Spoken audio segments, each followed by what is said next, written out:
est un volcan italien qui se trouve tout près de la ville de Naples. Voilà. L'éruption qui a donc touché la Rome antique est très connue à ce jour. Déjà parce qu'il y a eu plusieurs écrits dessus, mais surtout parce que ces traces sont encore très visibles. Bah oui, elle a enseveli plusieurs villes et villages tout autour et les a conservés dans le temps. Du coup, encore aujourd'hui, quand on visite des villes comme Pompéi ou Herculanum, bah on a l'impression qu'elles viennent d'être abandonnées. Au fil des fouilles, les archéologues retrouvent des cadavres certes, mais aussi des magasins, des habitations, des objets du quotidien. Ça nous apprend énormément de choses sur la vie à cette époque et c'est pour ça qu'on apprend cette éruption à l'école. Parce que bon, soyons francs, des éruptions comme ça à l'époque, il devait y en avoir souvent. Hein.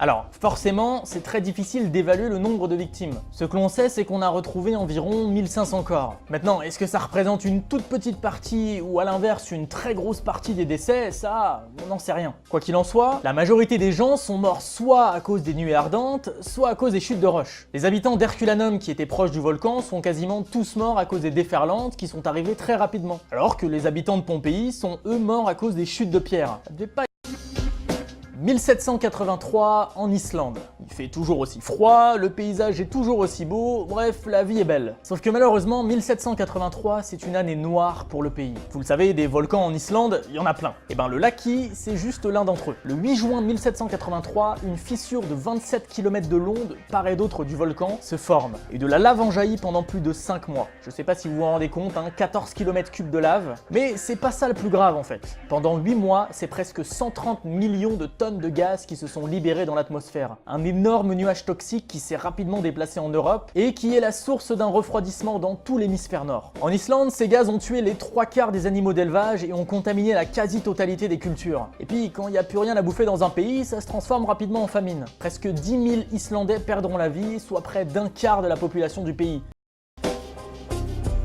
En 1792 a eu lieu l'éruption volcanique la plus meurtrière de l'histoire du Japon. Le mont Onsen est un volcan qui se trouve sur l'île de Kyushu, au sud du Japon. Le 19 février 1792, tout commence par une première coulée de lave et des nuées ardentes qui forcent les habitants les plus proches à évacuer. Pendant 2 mois, l'éruption se poursuit sans trop de victimes. Et puis en mai, tout a l'air d'aller mieux. Tout le monde pense que ça y est, l'éruption est finie. Sauf que non. Le 21 mai, 2 énormes séismes pètent des morceaux de plusieurs monts autour du volcan. C'est donc une gigantesque avalanche qui déferle dans la vallée et qui détruit une partie de la ville de Shimabara. Déjà ça fait au moins 9000 morts. Mais ça s'arrête pas là. L'avalanche elle fonce dans la mer et elle s'y enfonce sur plusieurs kilomètres. Tu le sens venir le méga tsunami? Ouais, une quinzaine de mètres de haut et jusqu'à 57 mètres de haut à un endroit précis de la côte. Les pauvres habitants qui étaient contents d'avoir survécu à la coulée, quand ils ont vu arriver le tsunami, ils ont dû faire la tronche. D'ailleurs, c'est presque 6000 personnes qui sont mortes suite à cette vague. Ça porte le total de décès à presque 15 000 personnes.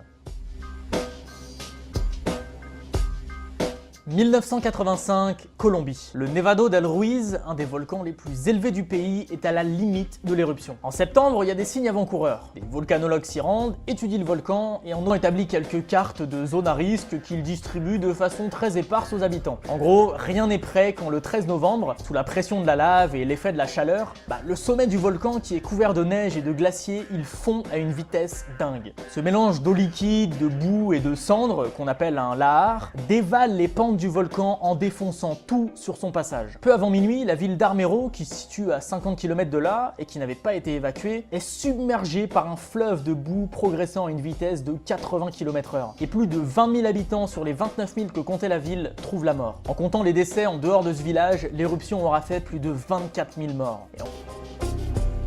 L'éruption de la montagne Pelée en 1902 est l'éruption volcanique la plus meurtrière du XXe siècle. Rien que ça. La montagne Pelée, c'est LE volcan en Martinique. Bon, en même temps, c'est le seul actif. Bref, le 8 mai 1902, une éruption dévastatrice a lieu. La nuée ardente est célèbre pour avoir, en quelques minutes seulement, entièrement détruit ce qui était à l'époque la plus grande ville de l'île, Saint-Pierre. Et elle a même coulé une quinzaine de navires marchands qui se trouvaient dans le port. Les habitants ont tout simplement été exterminés. Sur les environ 30 000 personnes qui s'y trouvaient, il n'y a eu que 3 rescapés.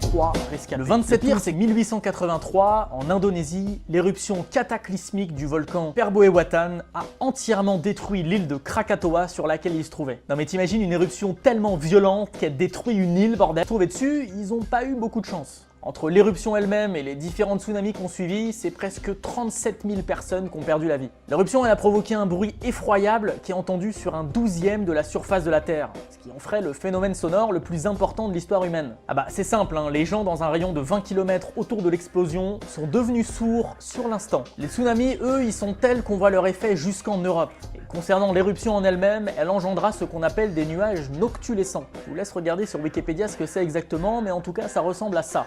Et ben ces nuages ont été aperçus à l'époque jusqu'en Europe du Nord. Je sais pas si tu te rends compte, hein, mais l'Europe du Nord et l'Indonésie, c'est pas non plus la porte à côté.